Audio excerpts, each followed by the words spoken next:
Hey, Bomb Squad, Dan here. Have you been thinking about starting a podcast, but you don't know where to begin? Are you completely clueless? Are you completely lost?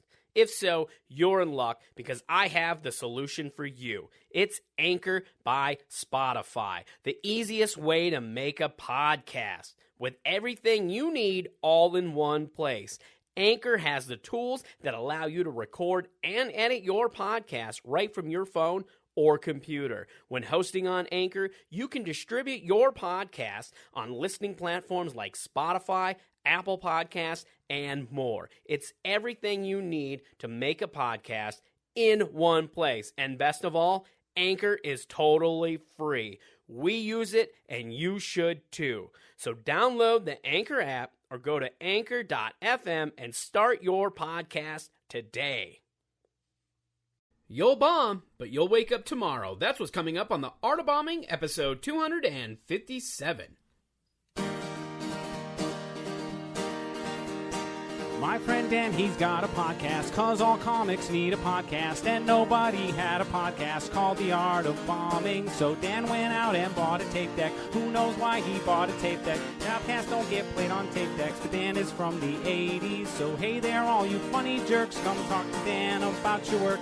Tell him all about your worst times. It's The Art of Bombing.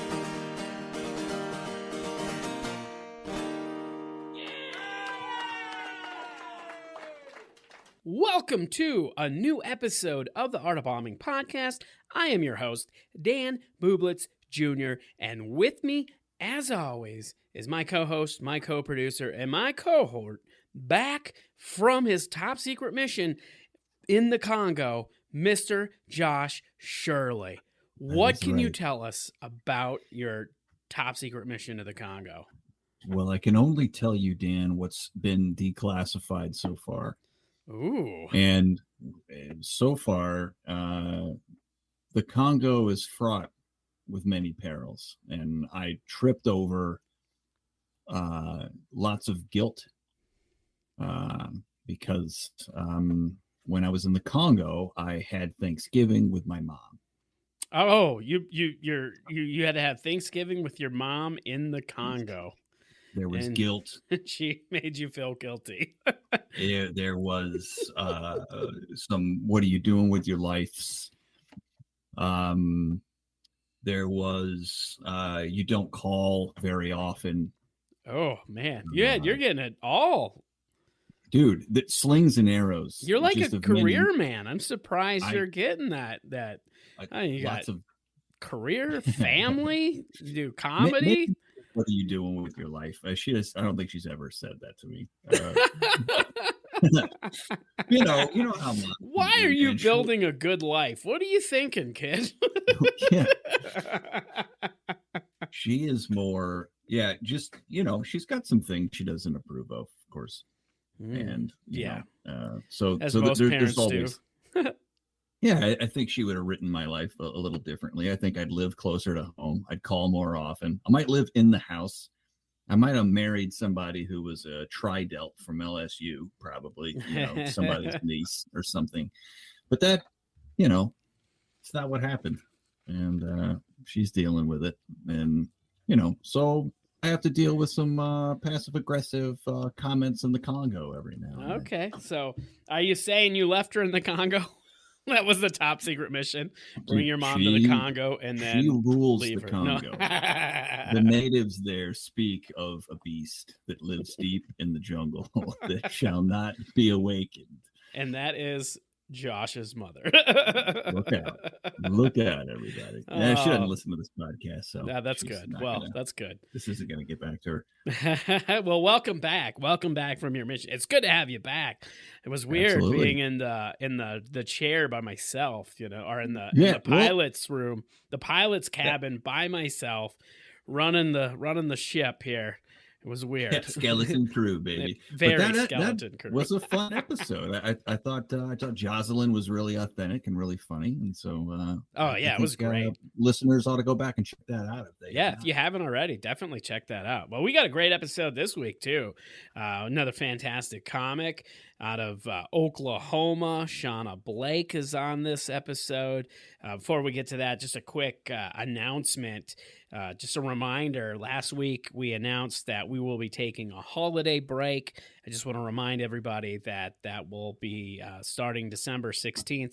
That will be our last episode of this season. Will come out Friday, December 16th, and then we will return for season 7 on January 13th. So those are the dates. That's what it is. December 16th through January 13th. We're going to be on a holiday break, but don't worry. We're still going to be doing some work behind the scenes. We're just not releasing episodes. We're going to cut back on production while we're doing some other stuff and revamping, because going into season 7, not to give you any, huge spoilers, but we are going to be changing the format a little bit. And we'll talk more about that on the season premiere of season 7. So, but there you go. We're going to be changing the format of the podcast just a little bit, and I think you'll like it. I think you'll enjoy the new format. And if you don't, you can send us an email at theartofbombingpod@gmail.com and complain. And maybe maybe if we get enough, we'll change it.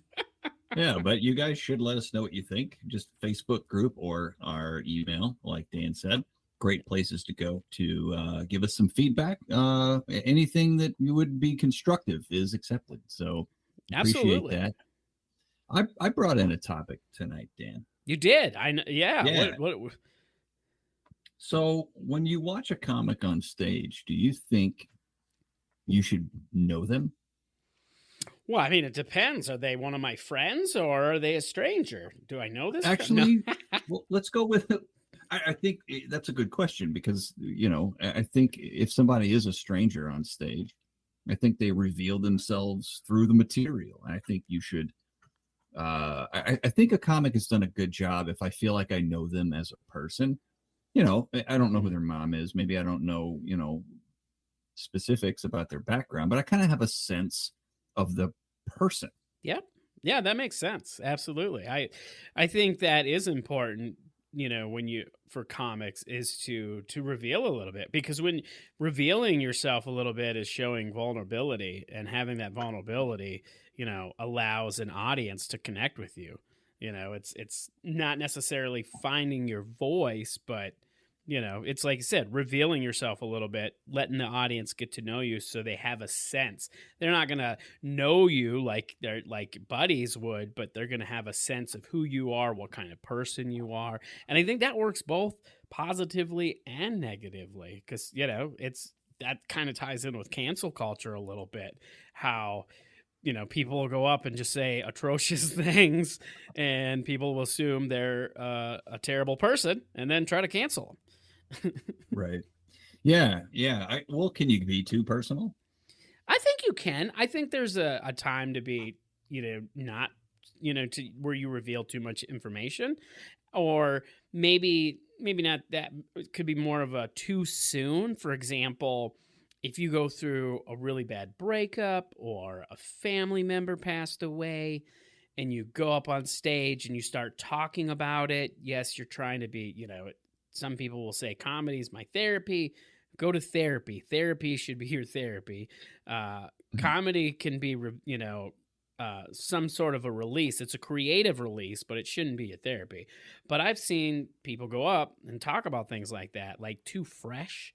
And then they just basically have like a breakdown on stage. And then, go getting that sense of that comic, that audience is, the sense that they're getting is that they're, having a mental breakdown and having some mental health issues, Right. And right.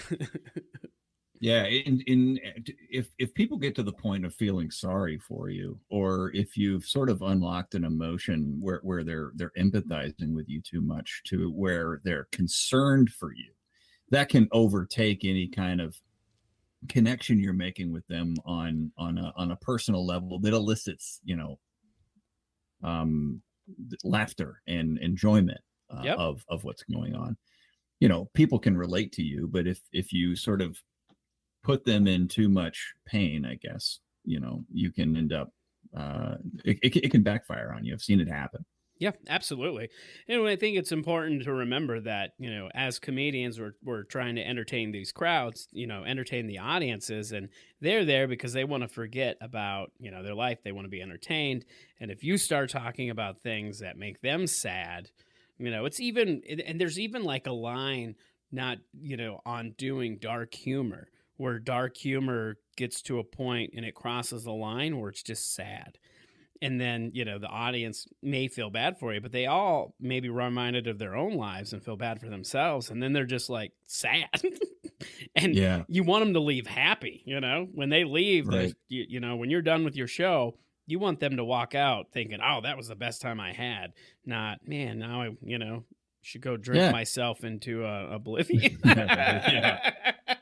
Yeah. There's some escapism with comedy, which is I think what you're getting at. I agree with that, and I try to, as the performer, if we kind of shift back to the comic perspective, I try to help people understand the person behind the material. Mm-hmm.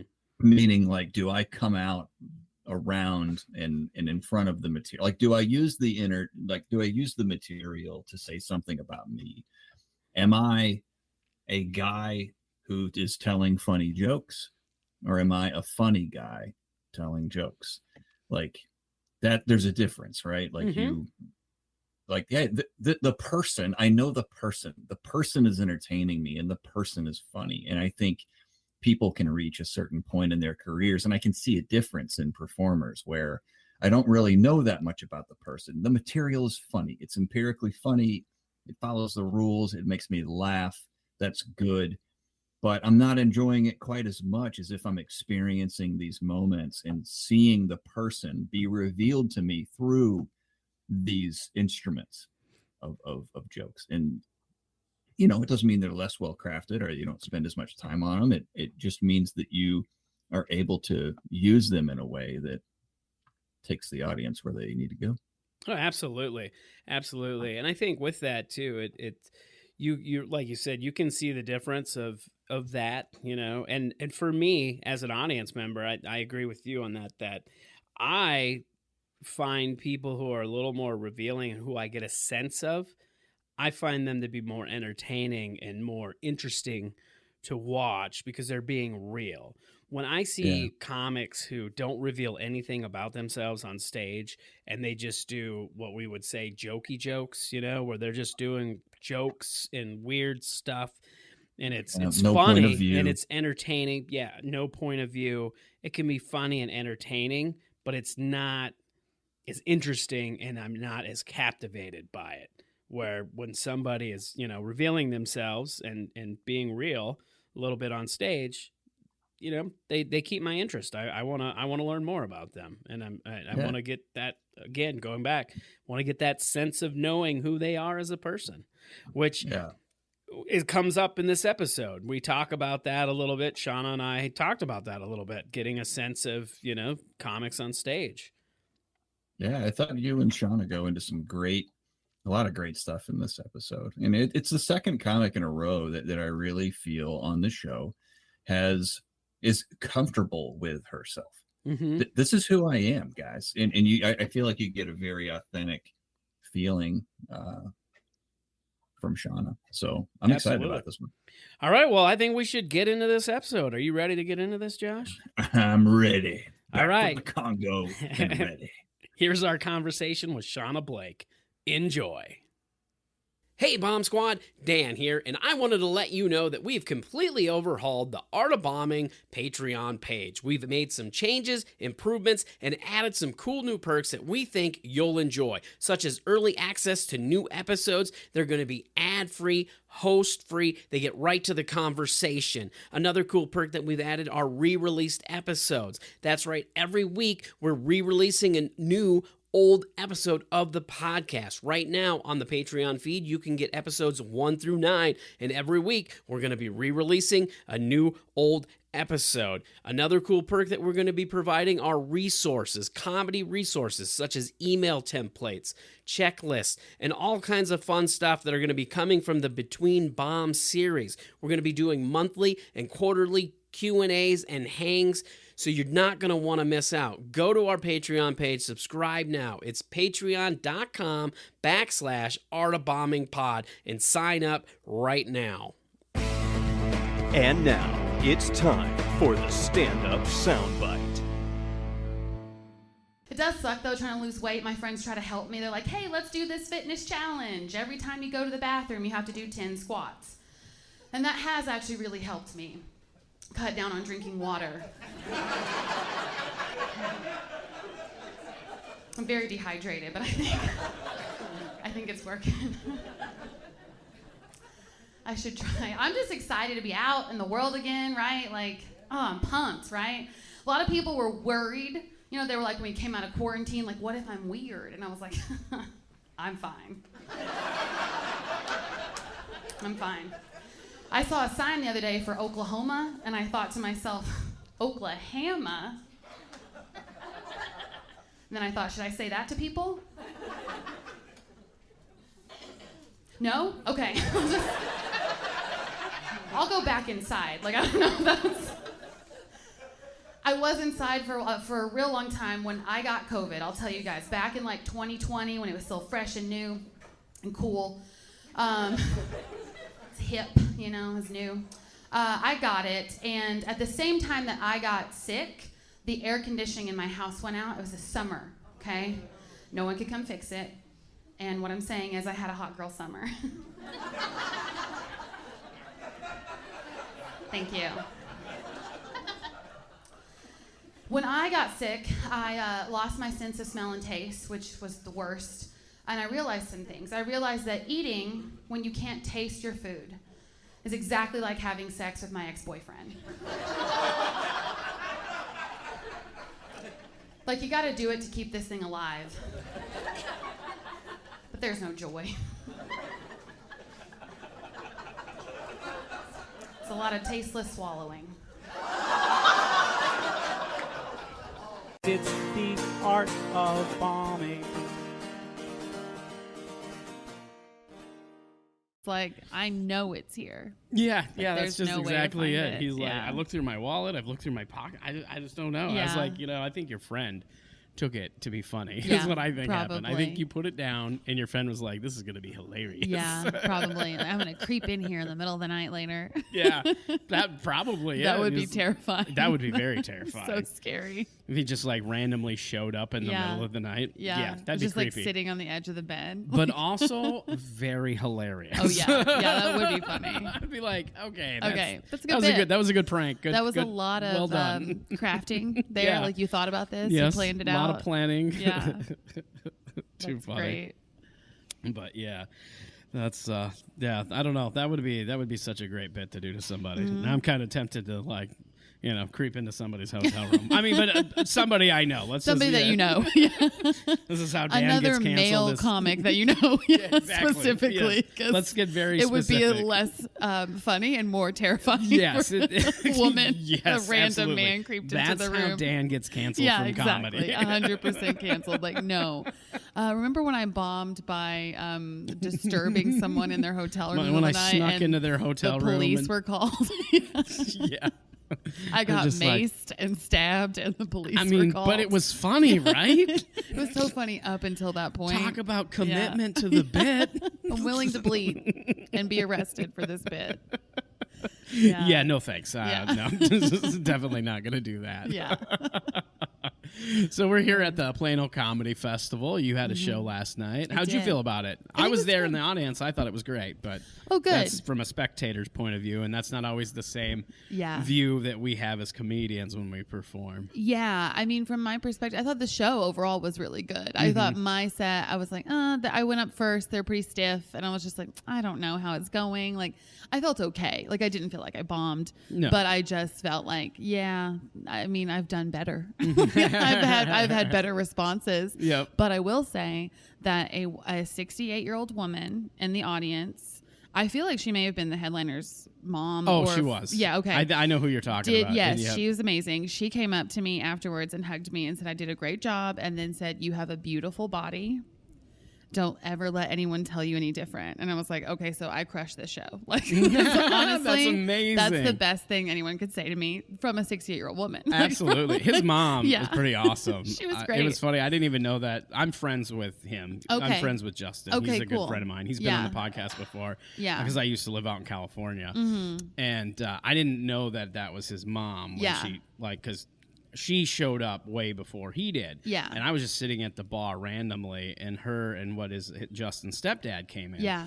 And I just, the shirts that they were wearing, Yes. I was like, these are cool people. These are I great just people. tell that these are fun, cool people. Absolutely. Based by their attire. Yeah. And they lived up to that. They were 100%. amazing. Yeah, 100%. She was great. Yeah, she was my favorite. I was like, okay. So I feel great about this show now in hindsight. Like, That's good. That's good. the Well, best like I said, as a compliment spectator, could I thought get. you did great. I thought the show was pretty good. Thank One you. thing I did notice, and it wasn't on any comic, it was just, it's a late show on a Thursday. I just feel like the crowd was just a little, they were stiff for everybody. They kind of were. I felt like they were tight for everybody. They were pretty tight. It wasn't any one comic. I think it was just, it's a late show on a weekday. Yeah, which is just hard. Yeah, like, it's is, just a hard spot. Like, I mean, it's- late shows on the weekend are hard. So you had that weekday situation, you know? yes, absolutely. 100%. But overall, like I said, I thought the show was great. I had a good time watching. Yeah, everyone did great. I mean, most of those people I've never seen, so that's always fun. Yes, right. to Get be like, to see new people, new stuff. Yeah. Yeah. Well, and even like I said, I've been friends with Justin for quite a while, but I haven't seen him perform in a while. Yeah. And so like watching him do his headlining set was great because it was like all new to me. Yeah. It's not the same material he was doing, 5, 6, probably longer than that. The last time I seen him perform. Yeah. So, yeah. That's that always was fun. Fun to see how he's grown as a comic and come along. So Yeah. which is always great. Yeah. And it's good to, like I said, see other people and Yes. get to see what every other comic is about, especially when you're at a festival. Because, Yeah.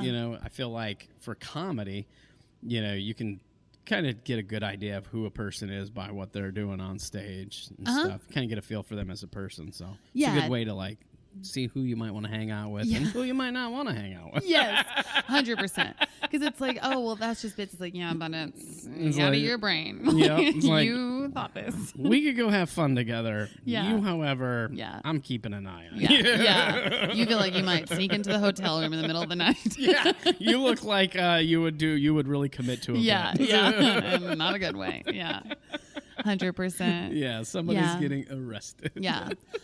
This is exciting for me, too, because I think this is my first out-of-town festival I've ever done. Now that I'm thinking about it, thank you. Like, I've done the Blue Whale Comedy Festival in Tulsa, Oklahoma, that happens in Tulsa, and I've done that for several years before I was living in Tulsa. But still, that's like my local. Where were you one. Before Tulsa? Just this tinier town in Oklahoma. Oh, like still it was in still Oklahoma. Oklahoma. Okay, yeah, it was just like further away. But yeah. So I would say I was still always like a local in that festival. Yeah, and so I'm like, I think this is my first festival that I'm not a local at. So that's pretty exciting. That is. That's pretty fun. That's always good. It's a good feeling when you get into other festivals. Yeah. Because even though, like, when you're doing a local festival, and they they still make you go through the submission process. Yes. You still feel like there's a little bit of biasm or favoritism because you're a local. You know what I mean? Like you have that, like, well, I'm local. That's probably why I got in. Yeah. Kind of. Exactly. So getting accepted to other festivals gives that validation. Yeah. Like, I'm actually doing this. And this last year I was actually on the committee at that festival. So like really? Wow. I've progressed, which is fun. So like from submitting as a local and just doing like the local showcases to submitting and then like doing shows. And then this last year I was on the committee for that festival. So that was cool. So I was like, yes, there is favoritism, but also not 100%. Yeah. I know that. No. I know it's funny because a lot of comics, I'm on I'm on the board for a festival as well. Yeah. And, and I'm I'm kind of the face in the sense where, like, especially when it comes to like the talent, like I'm the one that does most of the active promoting about submissions and getting comics to submit to the festival. And a lot of that's just because I've been involved in a couple other festivals, and I've traveled and lived in different places, so I'm pretty well networked within comedy. So it just makes sense that I'm the one trying to get people to submit. Right. But people will be like, "Oh, I know one of the producers, right? This is an in for me," and I'm like, I'm not the only. I can put in a word, but at the end of the day, it is a decision above my. Like, I'm not making the decisions. Exactly. That was my same position. And even if I was, I'm going to tell you that I'm not, because everybody thinks that. Yeah, and because then everybody hates me, and it wasn't. I didn't decide. Like when they don't get in. I'm the one they hate. Exactly. So. Yeah, 100%. That's why, like, for a while I was like, I'm not going to tell anybody I'm on the committee, because I don't want them to automatically hate me, like, when they don't get in or they don't get a show that they want. I'm like, I didn't make that final decision. Well, I got to say, I'm pretty mad then. If you're on the committee, I did not get in, and I'm very upset. Yeah, you should be mad at me specifically. I am. I saw you and I said, I hate that man. Especially since I didn't submit. I'm very angry that I didn't get in. And I blocked you, like, preemptively. I was just like, if this person submits, don't even send the tape through. Don't even let us watch the tape. Nobody should watch this tape. And I 100% agree. Hence the reason I didn't submit. No. Yeah. Well, in case I'm on the committee for next year, everyone submit to that festival, just in case. Yes. I don't know if I will be involved, but just in case. Just in case, please submit. Yeah, please submit, just in case. Come to Tulsa. It's lovely. That's amazing. Yeah. It is. It's a lot of pressure when you, like, from other comics and stuff, because they do. They get there. It's funny with as comedians, we're supposed to have thick skins, but a lot of comedians are way hypersensitive, especially when it comes to rejection. And you have to, in our business, you just have to learn to get over it. It's part of it. Yeah. You're going to get rejected. Don't get mad, get better. You know? Absolutely. And but it does definitely stings. I'm like, I get it. Like, when you I do submit too. to something and you're like, I joke. Mad, I'm like, but you're like, no, it's just that just didn't work out this time. Yeah, like, absolutely. I have to be better, or I have to find a venue that fits me better, or both. Right? Yep. Usually, is the absolutely. situation. Yeah. I've always had this joke where I'm like, I just say, I look at these festivals and I see people complain about not getting into them or whatever, and I'm just like, I'll be honest. I mean, I run a festival, and I don't even know if I'd get into my own festival. Yeah. I'm like I'm one of the producers, and I don't even think I would make it in. So I get it when I don't get into other festivals. And it's always like the stress of the tape. It's like, what am I going to submit? Like, I don't know what 4 minutes or that starts with a good enough joke that they'll keep watching this tape. Like, it's so stressful. It is. Because you don't know. And then, but that's one thing nice when you do get involved with a festival, because it gives you a better view into that process. You get that look behind the scenes, so you can actually see what they are kind of looking at. And it kind of like, oh, okay. So it's not as, I didn't need to put as much stress in this as I thought. It's not, honestly. Because it's like, oh, they are just watching the video. Right. Like, it isn't one joke that's going to get them to keep watching it. They're just going to watch the whole video. Watch it. Because that's part of what is part of that process of selecting comedians. Exactly. 100%. And it makes you feel a little bit better when you submit to other festivals, for sure. I agree with that 100%. Now, with that festival, you're on the board, or we're on the board? Do you go year to year for who is on the board, or how do you guys do that? I think so. Yeah. So like this like the festival was really growing and killing it, and then COVID, like everything. Yeah. And so it didn't happen for a couple of years. And then this last year was our first year kind of back. And so I think this last year they kind of pulled in more comedians to be on the, like, helping with the process. Like, there were still people who were non-comics definitely involved. Most people involved, you have to have that. But as far as, like, being helpful to, like, the promoting and getting people to submit and, like, helping to watch tapes and things like that. So I don't know. I think this process was kind of new because it was like the first year back since COVID. And so moving forward, who knows? Yeah. But like, there's got to be like a core, group. Though. There's a core group in Tulsa that is like they are not comics that are like doing it specifically. Okay, like it's gotcha. I'm trying to think. It's one of the like nonprofits in Tulsa actually who are like helpful like to the core. These really cool badass ladies, Meg Webb and Sharon, like one of them doesn't even live in Tulsa anymore, but they started the festival like 7 or 8 years ago.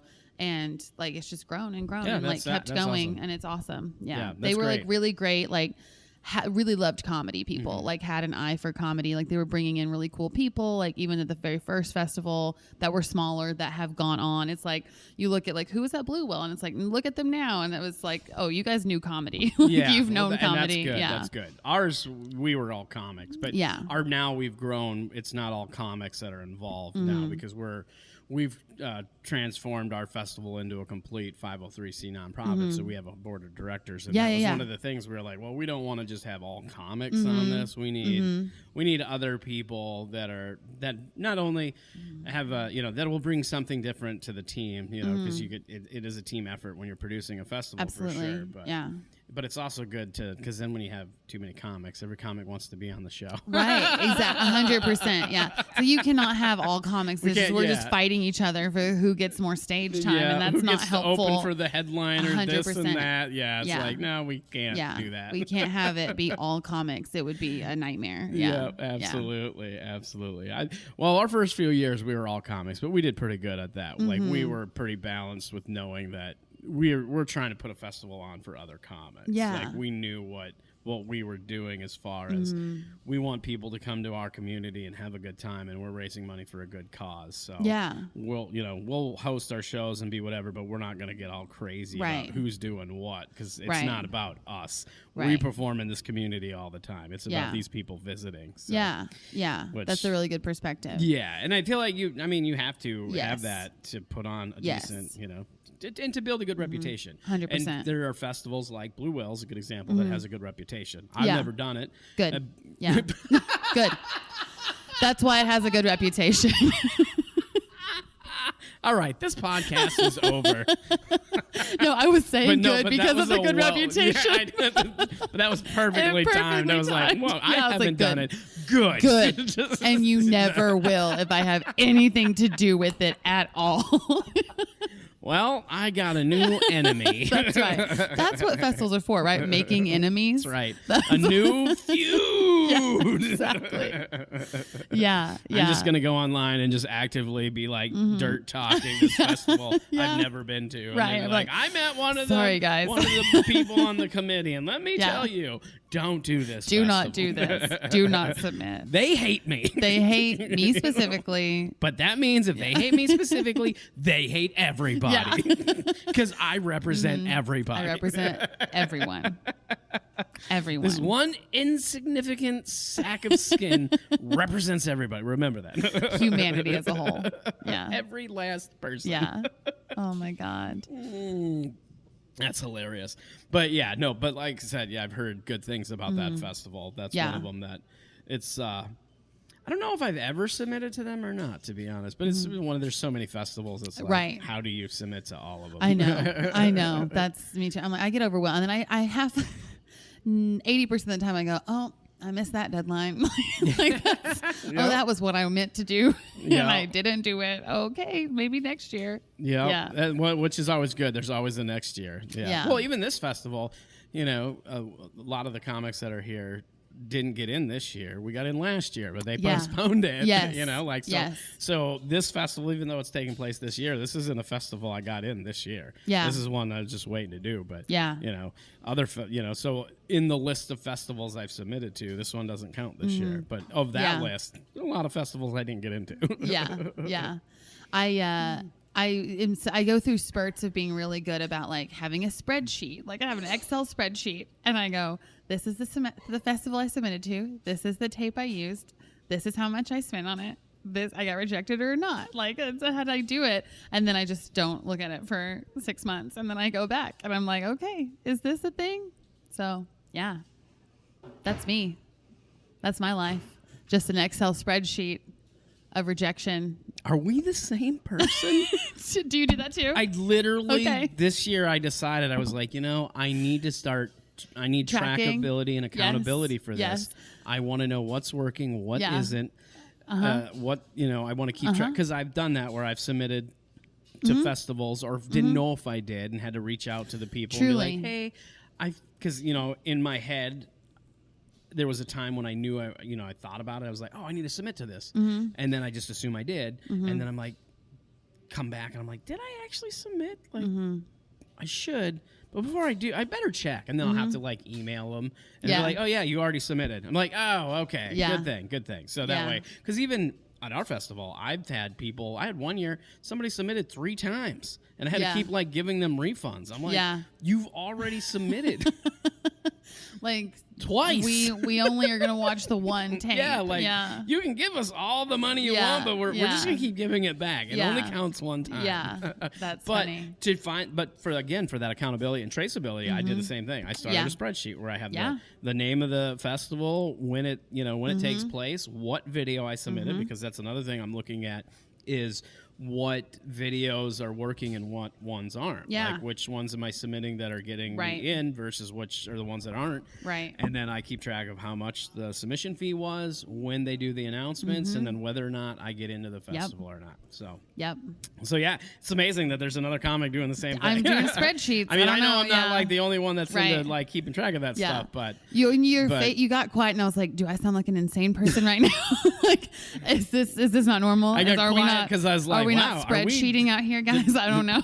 Are we the same brain? Because I just literally started doing that this year. I'm like the most disorganized person, but I go through real bursts of like, no, I'm going to be super on track of this. And like, I also had a spreadsheet going, like I have like a Google Doc. It's like comedy stuff and it's like festival tab.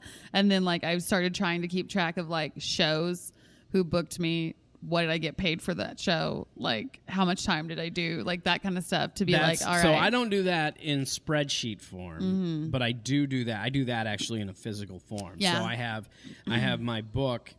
Well, I was using like a daily planner or a monthly planner or whatever that I used to do it in. But I would do that where I would keep track of how much time I did, how much I got paid, who booked me, all the details of the show, set list, stuff like that. So then at the end of the year, I could count my stats. Yeah. And see like, oh, this year I was on stage for 45 hours. Right. I made this much money. Right. And then it was a great way to track progression, because for me, like with my keeping, because I went back a couple years, it was, I could look from year to year at the end of the year stats, and it was like, oh, I am actually progressing as a comedian. Yeah. Like I'm doing more stage, I'm getting more stage time, I'm getting paid more money.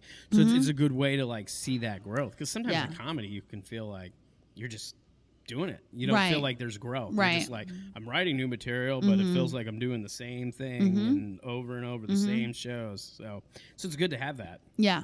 Yeah. It's a good reinforcement. I think so too. Just because, it does feel like you're like, did I do anything this year? Yep. I don't know. It feels like I did, but did I? Or it feels like I didn't. Yep. But, I actually did. Like, it's a good way. It's good to have that like right in your face where you can be like, oh, I did. It's right here. Yeah. Proof. Proof that I did things. That I did things. I accomplished something. I spent some time wisely, a little bit. Or you go, oh, that gig I drove 7 hours for like whatever. And it's like, I don't know that was a good idea. That? Like maybe I learned something from it. Maybe not. Yeah. But no, that's awesome that you do that. Because like I said, I think more comics need to do that. Like it's funny because I've had comics. I just had a comic the other day that was asking me about festivals and videos and this and that. And I was like, well, because he had 2 videos. He had one where he said that, it was a shorter set, but he got really good response from the crowd. And then he had a longer video where it was still a good video, but you couldn't hear the audience as much just because of the way it was taped. And he was asking which one he should submit. And I was that's a good question. And I said, well, I mean, it depends on what the festival's looking for. If they're looking for a video from 3 to 5 minutes, then you do that 3 minute. But if they want a 5 to 7, you're going to want to submit a longer video because they want to. It's not just about so they want to make sure you have that time. Chances are that your spot's going to be 7 minutes, and they're going to need to see that you can do 7 minutes. And then I told them, I said, what I do is I keep a spreadsheet. I would use them both, depending on what they're looking for, and then just keep track of which one's doing better. And I told them about the spreadsheet that I use. So trying to get more people to use them spreadsheets. This is called the art Google of the Sheets. spreadsheet, right? The art of, this is the art of the spreadsheet. Spreadsheet sesh. Like, this is spreadsheet and SS spreadsheet podcast. Get your Google Drive ready and get them Google Sheets. I work for Google, is what I'm saying. I work for Google Drive. I just think they have handy tools. But I'm a very big advocate for Google and the Google Drive. Right. Yeah. 100%. Like, I teach a workshop on putting together EPKs. And, that's and nice. that's the same thing. I'm like, use a Google Drive for it. Yeah. It's so easy, so convenient, Yeah. easy to share. Yeah. Everybody can have instant access to it with, by just changing your permissions. Use Google Drive. Yeah. It's a hot so tip. Google, you should sponsor this podcast. Google Drive sponsor this podcast. This podcast is sponsored by Google Drive, your source for cloud storage. Exactly. A comedian source for cloud storage and data collection. That's what we're trying to do. That's what we're doing out here. It's all about that data. Yeah. Well, and like I said, it definitely helps so you can actually see the progress. Because with going back to festivals and getting rejected, there's so much rejection. It's hard to be like, oh, well, I can't be getting better if I'm getting rejected, but you can then go look at, I might not be getting into these festivals, but I'm getting booked more and I'm getting paid to do, making more money doing it. So you've got that. Because I know when I first started doing it, I had that where I was going through this, I just don't feel like, getting better or whatever and not progressing. And then you look at that and it's like, I might not got into festivals, but I made a lot of money this year doing comedy and I performed way more than I probably would have had I done those festivals. Because even though I didn't get into those festivals, I was working that weekend, doing actual, getting paid to do comedy. So it works out in the long run. But if I didn't have that data there in my brain, I would have just been like, I'm not getting into anything. Nobody likes me, but it was like, I can see that. It worked out how it was. And it worked out better. Yeah. So. True. But this is a good transition, though, into bombing, because we got to talk about that a little bit. Of course. I mean, we're talking about how to keep track of bombing and not bombing and all that stuff. Yes. But I would love to hear a time when you felt like you bombed. Okay. Yeah. So when I was thinking about this before I came here, I was like, I feel a little bit like I don't bomb a lot. And that makes me feel nervous that I'm not trying new stuff enough, that's my trying to stay safe. Yeah, I think so, because I feel like when I think about that, I'm like, I don't know, I don't really usually bomb, and I'm like, I'm just not doing something, I'm not doing enough new stuff is usually what my first thought is. But there are a couple times that I definitely did, the show was rough, I struggled through sets, so I would say yes, the bombing. One of them was I remember it was at a place called the Slow Duck Saloon in Muskogee, Oklahoma. So I'm really setting the stage. It was December. Bar has been set high. It was December. It was like a corporate Christmas party gig, and I went last. I was not headlining. I went last. Yep. And everybody was hammered by the time I went up. And so I was doing my jokes, but it was kind of like an open mic, and that just people are kind of doing their own thing. And I'm also just talking in the background. And it was one of the only times I've ever been heckled. And my heckle was a man yelling, "Hey, show us your tits" at me. So that was a rough show. Is that where you did that inspire the joke that you did last night? No, about actually showing your boob. No, because you do have a joke about somebody yelling that at you. Yeah, but that was in an appropriate place to yell that, the river. So but that doesn't mean that's where it actually happened. That just means you could have because all jokes come from truth usually, but we exaggerate on them, and that's sometimes. Did that actually? And sometimes you tell the real story, which is what I did last night. Yeah. So So lots of guys out there being inappropriate, asking for you to show them your boobs. It happens regularly. I normally don't do it. I would say the request is not met with like, I will do this now. I was just waiting for someone to yell at me. That's what I've been wanting to take them out. That's what you just get up in the morning and you're like, all right, is today the day? Is today the day? I'm just waiting for an opportunity. You're just like walking around looking, you see somebody, see a construction worker and you just like walk over, hey, how you doing? What's up? I'm like just lingering, like anything? You got anything to say to me? Anything at all? They're over there like, do we need to call a Yeah, they're uncomfortable. just like hanging out, lingering here. Yes. What's happening? It's a reverse cat call thing. Like I'm baiting them into a cat call. I want that validation. I need that. I haven't done a show in a couple days. I need something. So that happened. That was a bad one. And then honestly, not like pretty recently, I did a show that was kind of a strange, like put together last minute show. And I was like, yeah, okay. Like I don't know the booker. I don't know the gig. And it was like a very interesting, it was like at a rooftop of a hotel. And it was like it had been like a day party where people were day drinking and like partying all day. And then they were like, let's also do comedy. And, I bombed pretty hard on that show. Like I was just like, okay, what do you guys want to talk about? And they're like, nothing. Like we're just want to keep drinking. Honestly, to be honest with you, we just want to kind of keep drinking. And like I did okay. I mean, I did my best, but I definitely bombed. Yeah. Like, There's definitely situations bombed. where you can. That's all you can do is your best, and it's not going to be good enough. I wanted to ask, going back to that other show where you said that was the first time you got heckled. How did you respond to that? Like how did you handle that? Because that's, I mean, for one, it's as a comedian, it's already tough when you get heckled. But two, it was an inappropriate heckle. So like there's a couple different elements there. So I'm curious how you handled that situation. At the time, I think what I said was, if you shut up now, we'll talk after the show, or something like that. Like some kind of joke about like maybe, haha.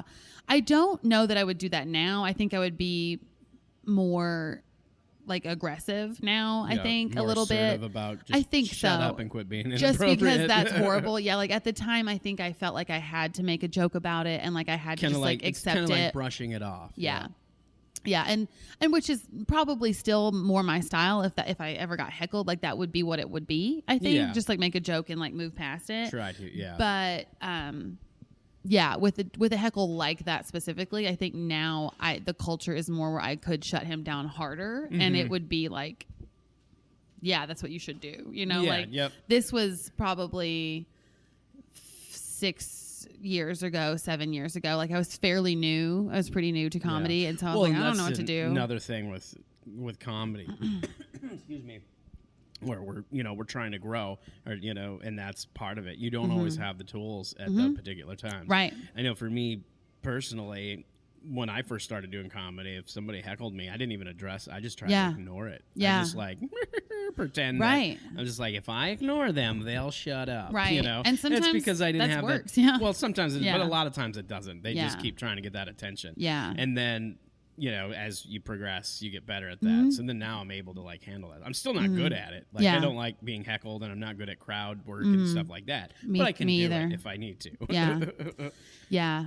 I will say that like the thing that helped me the most as far as like getting over bombing feelings or not panicking when I feel like it's not going well is I ran an open mic for a couple of years, and boy, that'll thicken your that skin. will just like, that is like pre and post doing that. I am very different. Like, I used to panic if jokes weren't working, and just panic, like go faster, do something, like I'll just dance around.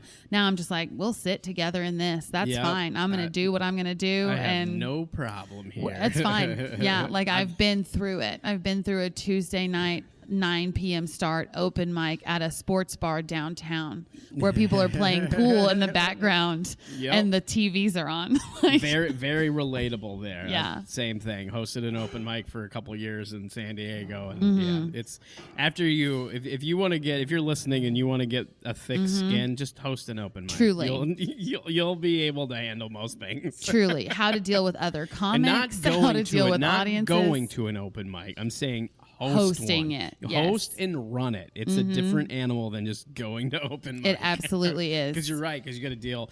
Not only are you dealing with a bar that probably doesn't want you. You know, patrons of a bar that don't care or don't want you there. You also have to deal with comics, and you know, and that's a lot to deal with because you got comics that want to come and they're like, "Can I get up early? I want to go do this." Or I'm gonna show up whenever, and you're gonna just put me on because I'm the hot shit in the open mic scene and this and that. And they have all like this entitlement and everything that you got to deal with. It's a lot to deal with. Yeah. And it's just like, I'm just trying to run an open mic. Yeah. Yeah. 100%. Yeah. It's chaos. It's chaos energy. And I highly recommend that if you're listening, you go do it. Yes, I do too. Truly. Like, you may hate every moment of it. Even a year. But if you do it, like, you'll be better for it. Will change you. Yeah. I think in a good way.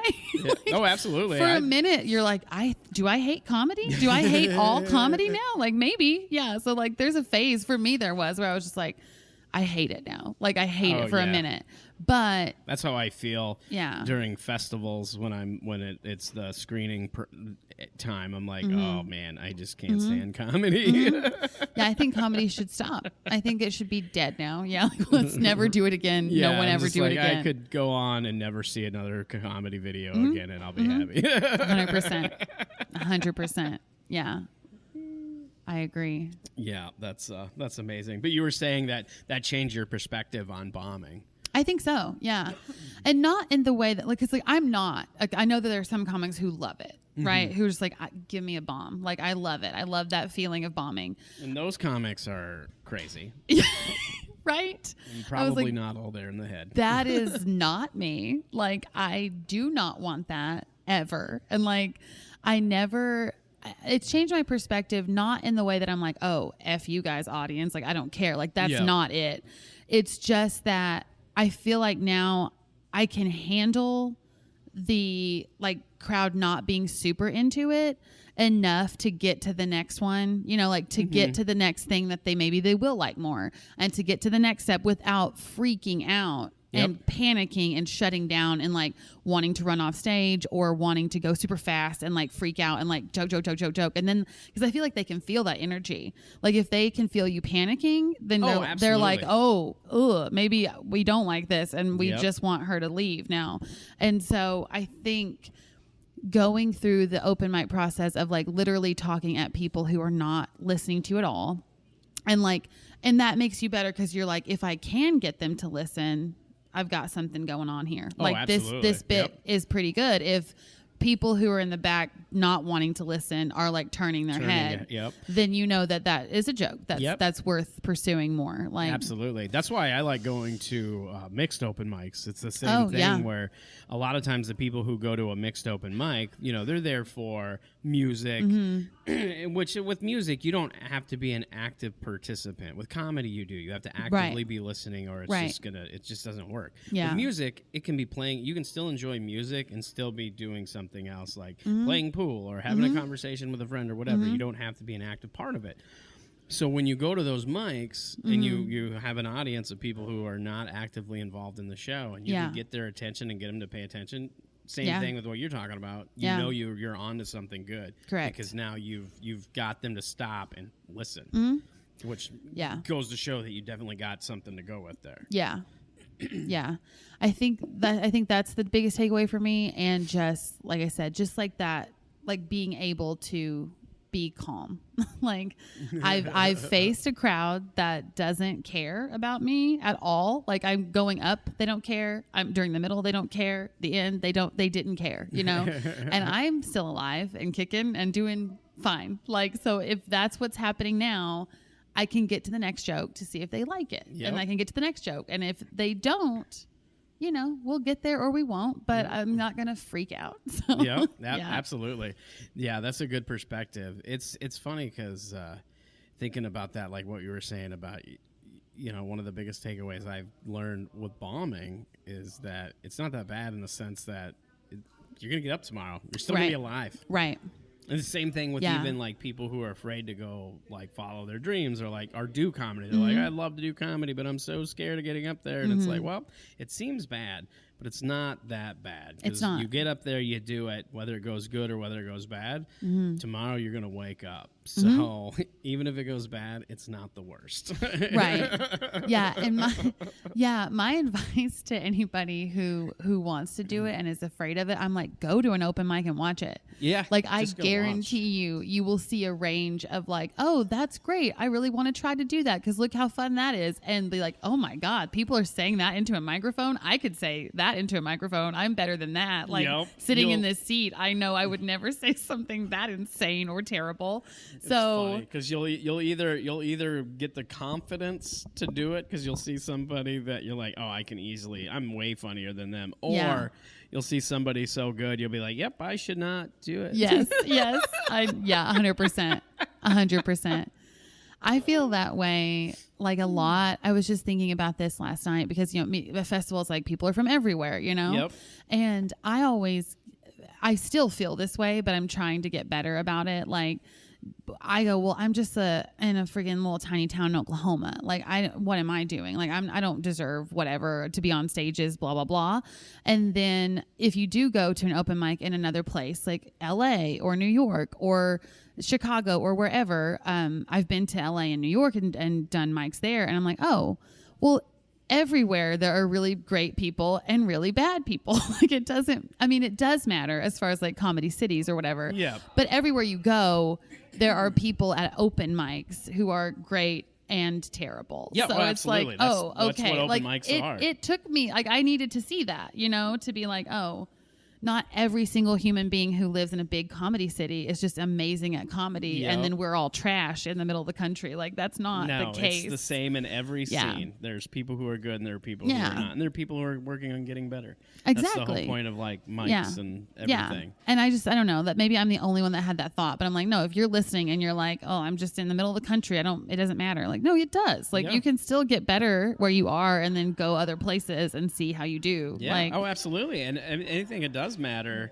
where you are in the sense of not that people who think, oh, it doesn't matter, but it does, because if you're that comic that actively is getting better and then suddenly you blow up, you're putting you're casting a light on that scene. Yeah. So you're showing that, hey, there are some, and then suddenly people are like, oh, what's coming out of this scene? And I just learned this morning. And I forget the comic's name already, but I was talking with one of the producers this morning, and he said there's a comic here who they did their show yesterday as part of the festival, and they sold out. Oh, and wow. There were people, he said there after the show, people were lined up down the great. hall to take pictures with this comic. Yeah. And he's out of Dallas. Yeah. And he just blew up in the last few years. He's been on HBO. He just did some for HBO. And he's that's got awesome. thousands of followers online or whatever. Yeah. And he's only been doing it for 3 or 4 years. Oh, wow. And I watched some after he told me it. Yeah. I looked up the comic and I was looking at some of the videos and I was like, wow, because there was some don't tell videos, and I was just like, wow, that's really good. But that's a good example of how a comic from this scene, Dallas, Plano, where we're at, the Dallas Metro, blew up, and now people are like, look at what else is coming out of this scene, right? Yeah.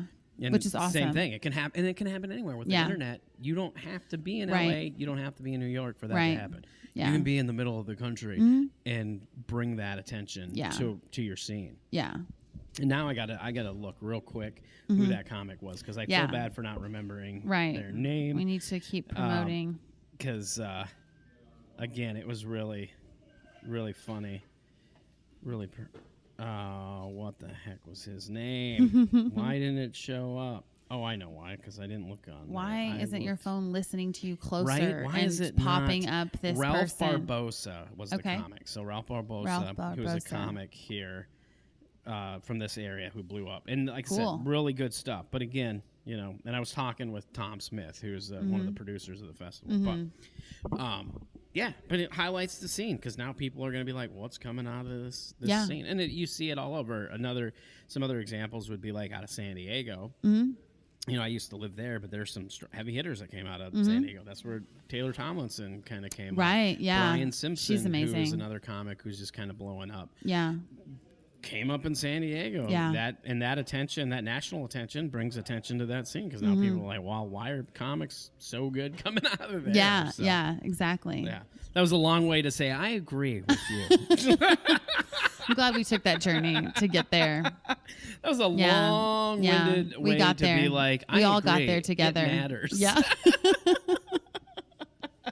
Get good in your scene and bring attention to it. Be good. Elevate the people around you. Exactly. Or just be the comic. Or just rise above them and be like, you guys, you guys suck. Be like, I'm out. I'm out, deuces. And be like, oh, you came up in this scene? Nah, I didn't come up in that scene. I don't remember that scene at all. I don't remember it at all. Nobody there is anything. I've always been on the coast. I've been a coastal comedian. Yeah, forever. I was born here in the sand of the beaches of Los Angeles or whatever. Are there beaches? I don't know. Yeah, near there. Oh, I love it. That's amazing. Well, we'll start getting kind of wrapped up. There's a few more things that I like to talk about. Sure. One, when you're, well, you kind of mentioned it earlier when you feel like you're starting to bomb. So one thing I like to ask is when you do feel like that, when you feel like you're losing the audience or you tell a joke and it doesn't land, in that moment, what goes through your mind? Usually I'm just kind of like, ugh.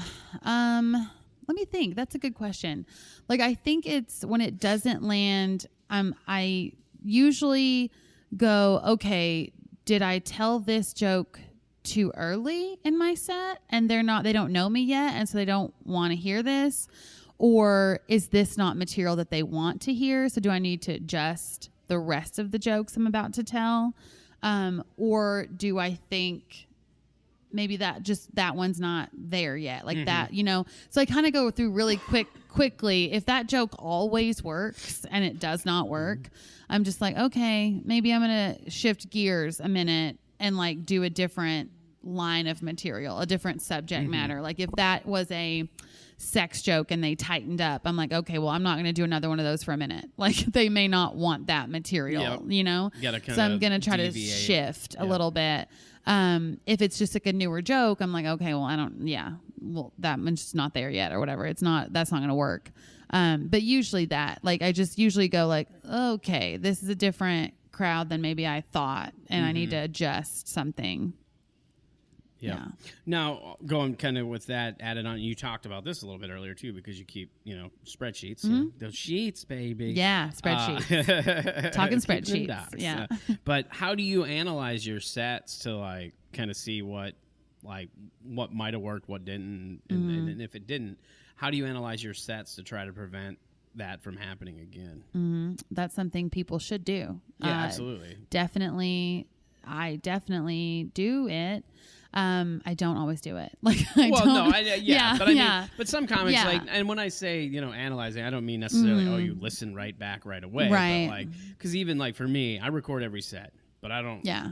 Very rarely, less than 1% of the time will I go back and listen to it. Yeah. And I should listen to all of them. Yes. I know that. Yes. That I know. But I also have a pretty good memory and pretty good at being like in the moment, like knowing right away. Like I don't have to go back and listen because I'm like, oh, I know why. Like I started very aggressive. I was in a bad mood and I went up there and I scolded the audience for something that they did to another comedian, but I did it in a negative way where now I just look like a dick. And now they're not with me. Like things like that. So like it's easy for me to like do that without going back. Without listening. Yeah. I think usually if that happens to me, I think my troubles mostly come when I'm doing shorter sets because I don't know like what to get in and what to take out. If I'm doing 7 minutes, I'm like, God, what am I doing in 7 minutes? Like there are jokes that I really want to do, but they're not going to know me well enough for me to do that and get by with it probably. My roommate for this weekend is currently up in the hotel room struggling with that right now. Yeah. He's been struggling and stressing about what he's going to do for the two different shows because he's on a blue show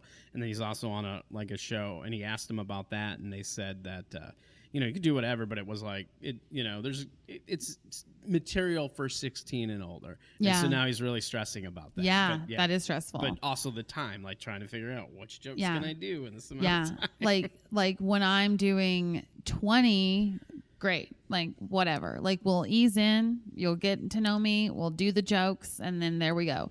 But if you're doing 7 or 5 or 4, like I don't know sometimes like what I can get by with. And so I think sometimes when I sometimes miscalculate because I in my head I'm like, yeah, this will be fine, but I'm like, oh, they just didn't know me well enough to accept that yet. And it's amazing how much that matters. Had the audience needing to get to know you or trust you or like you to get away with certain things. Like you got to set that up so that you have their permission. Right. And like I said, it can be hard to do in 7 minutes. And I think that's usually where if a joke doesn't hit, it's usually I can trace it back to that. I'm like, I probably just went too hard too fast. And so because I don't think usually it's not like the joke, like I know the joke works, like it's not the joke is wrong, it's where it was in the set was wrong usually. Yeah, which that makes a lot of sense. With writing jokes, what's kind of your process for writing? And when you're working on excuse me, I should have brought my water down here. When you're working on a new joke, what's your evolution for that joke? And like, how long do you work on a joke before you just like, this isn't going to work? I gotta. Yeah. So I'm bad at writing in the sense that like most of the time stuff just like falls into my brain. I'm like, that's it. There it is. Like I'm doing that. And that's the process for me a lot of times. So like, I'm very bad at like I'm in this space right now of being like, you need to start sitting down and actively writing crappy jokes down until they're better. Like you just need to do it because I don't have a lot of new stuff I'm in not the last that disciplined year. either. I'm not. Usually just stuff just happens to me. Like I'm very personal life is my material. And so like usually just stuff that is happening is what I'm going to be, talking about. And so my process is usually waiting for something to happen and then like it popping in and then going. And so when I'm working on it though, usually I will, if I'm doing a longer set on a show, I will just slip those in the middle and see how they go. Cause that way I know like they already know and like me, hopefully by that time, unless I'm bombing. And then I'm probably not going to try the new stuff. For that one little detail. Yeah. Unless they don't like me. And then put those in and see the reaction and just generally like, is that weird? Whatever. And then if it got something or if it felt like fun to try to say, I will keep trying to do it.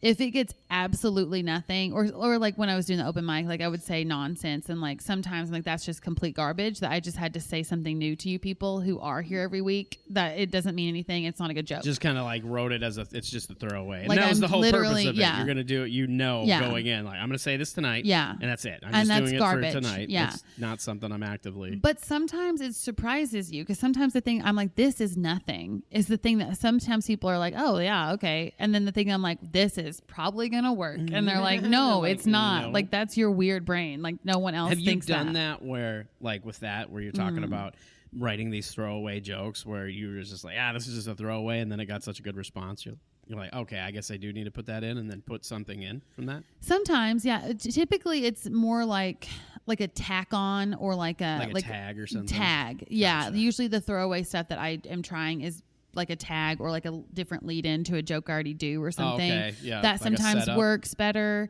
than just like a standalone. Because I don't do a lot of like thinking about those jokes, so they're not usually like their own joke. It's usually just like nonsense at the beginning of the set or something. But I don't really write stuff down anymore. I used to like type it out, like word for word what I'm going to say, or write it down in a notebook. And now it's kind of more like general idea. In my notes app, I will say it and see like if it makes any sense. So kind of I do a little bit more writing on stage now. Still not a lot, but because I don't do it like spontaneously. I'm not a good like crowd work person, or I'm going to go up there with like a general idea and talk for 5 minutes. Like, no, like I need to know that I have bits, but I just don't know exactly the wording of those bits yet. I'm very similar. I have like a beginning and an end. I just don't really know what the middle is. I'm very similar in that way because a lot of my writing is just me thinking about it and not just like thinking about a premise. Like I will literally word for word work it out in my head. I just don't write it. Yeah. But word for word, I will say it, like think about it over and over until I like, okay, this is how I want to say it. Then I'll say it on stage and be like, okay, well that didn't work quite like I wanted it to. So I gotta tweak it. And then I'll start tweaking and developing from there, but very little physical writing. Yeah. This is the idea. Let's work with it. The joke that I'm like the most proud of that I love to tell that I've been telling for years just because I like it. I told it last night, the Tsar of the Bomb, the terrorism joke that I told. Like, I just like telling that joke, and that gets either nope, no thank you, or applause breaks. Like, it's one or the other usually with the crowd. I'm like, I know it's a risk every time. Yeah. But I just want to say that one of my favorite things is thinking that somebody from the NSA has got to listen to this podcast because they think it's about terrorism, and then they're just like, oh my God, this is worse than terrorism. This is sad comedians. Yes, 100%. 100%. They're like, oh, this is why terrorism exists?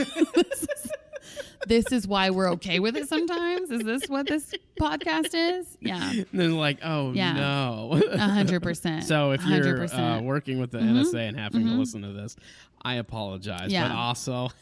Yeah. You signed up for this. This is what you wanted to do, is surveillance. So here it is. It's not all glamorous. It's not all White House. Some of it's this.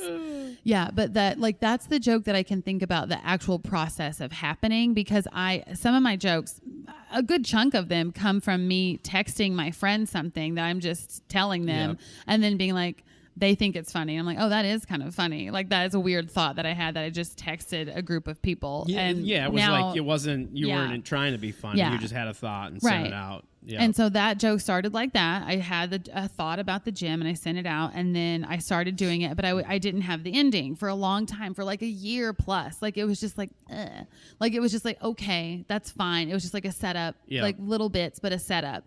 And then I remember I had a friend, an open mic, that's another comedian, and he was like, you need to go harder at the end, because you start off with that beginning of the idea of terrorism. Like, you can't just like be like, and that's it. Like, you have to go harder. And I was like, that's a good point. And then I finally wrote the ending of like, I'm going to go more aggressive with the end. You got to go all in. It's like, it's commitment. You got to commit to the bit. Exactly. You're and that, in or you're not. But that took like a year and a half or something because that's when I just kept doing, because I was like, I feel like there's something here, because the crowd is like laughs at the bits at the beginning. Usually it's just like little small, ha ha ha, but then I'm like, no, I've got to go harder. And so that was one that's like the process of like actually evolving, that like, 'cause some of them are just like fully formed, there it is, that's it, I'm not doing a lot to it. Most of them are that, but then there are some that you like gotta dig deep for, and those are always the ones that I'm like, I like this one better because you guys may not care, but I know that it took me longer to get here, and so it means more to me. So that's my process of just being like, I gotta deal with it, dig for it. Yeah. That sometimes we do. That's amazing. Yeah. Well, we're going to wrap up. What's one of your favorite gigs that you've done? We talk about the bad gigs, but I always like to talk about, a good one. Probably I did a casino in Thackerville. And it was this is a story. I know. Because that is not, I know. Usually that's at the beginning of the podcast. I know. That's usually how the bombing story Usually starts. Anytime it's a casino, when it's a somebody nightmare. says I was at a casino, I know that's a lead into the bombing story. Yeah. But I know. But I got to I was opening for like a big, like an actual good show. So it's like the people were there for comedy. And I just loved it because it was the first time I was like, oh, because like I was with like the famous people or whatever, not famous, but comedy famous people. This comedy famous people, the headliners. And I was just like, so I was like tagged on with them because I was opening, and so I was like getting the whole thing. It's like the whole treatment. You get the whole treatment, and so that was like my favorite. Headliners or the headliners. It was. Dave Attell and Jeff Ross. Oh, that's amazing. Yeah. Congratulations. Thank you. Awesome. That was so cool. When they were doing their bumping mics. Bumping mics. Yes, that's awesome. Good that for was you. Very cool.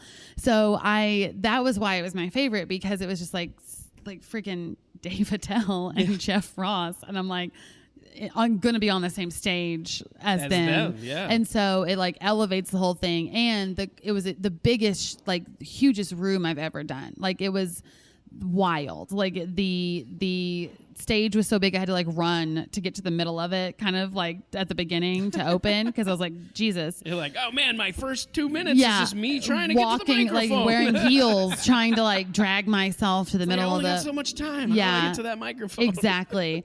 But the show went really well too. Like the bits were working, it was happening, and I was like, this is awesome, because that feeling as a comic, you're like, this is the size of stage I want to be on. It's like I want to be on the big stage. This is the goal. This is where I'm trying to live. I lived there for 15 minutes, so that was pretty great. That's awesome. That was my favorite, just because of those things. Like they hit big stage. Big stage is what I want. So that's amazing. That's beautiful. Yeah. Well, the final thing that I like to talk about, or not talk about, it's just a question. We have the Art of Bombing Get Pumped playlist. Doesn't have to be a song that gets you pumped for comedy. Okay. It can just get you pumped for whatever. Okay. What's a song you'd like added to the playlist? Ooh, I like anything that's like a Cardi B or a Megan Thee Stallion, like WAP. Or, like that might already be on there. It's probably already on there. I just started listening to Nicki Minaj's "Did It On 'Em," so I recommend that. I recommend that one. "Did It On 'Em." Add that to the list. Yeah. All right. This has been great. Where can people find you? Send them to your socials. Yes, at Shawna Blake Comedy on Instagram, SHAWNA Blake Comedy on Instagram, Shawna Blake on Facebook. I think I have a TikTok, but I'm never on there. So find me on there too, and you'll see like 3 videos a year. And probably nothing more than that. No, yeah, they'll be on InstaTube, so it's fine. All right, thank you so much. Thank you so much for having me. Thank you for listening to the Art of Bombing podcast, hosted and produced by Dan Bublitz Jr. and Josh Shirley for Blitz Entertainment. Nobody Had a Podcast called The Art of Bombing was written and performed by John Holt. The stand-up soundbite bumper was provided by Joe Nicola Music. Be sure to follow and subscribe to The Art of Bombing wherever you get podcasts. You can connect with us on the web at artofbombingpod.com or on all social media platforms at Art of Bombing Pod.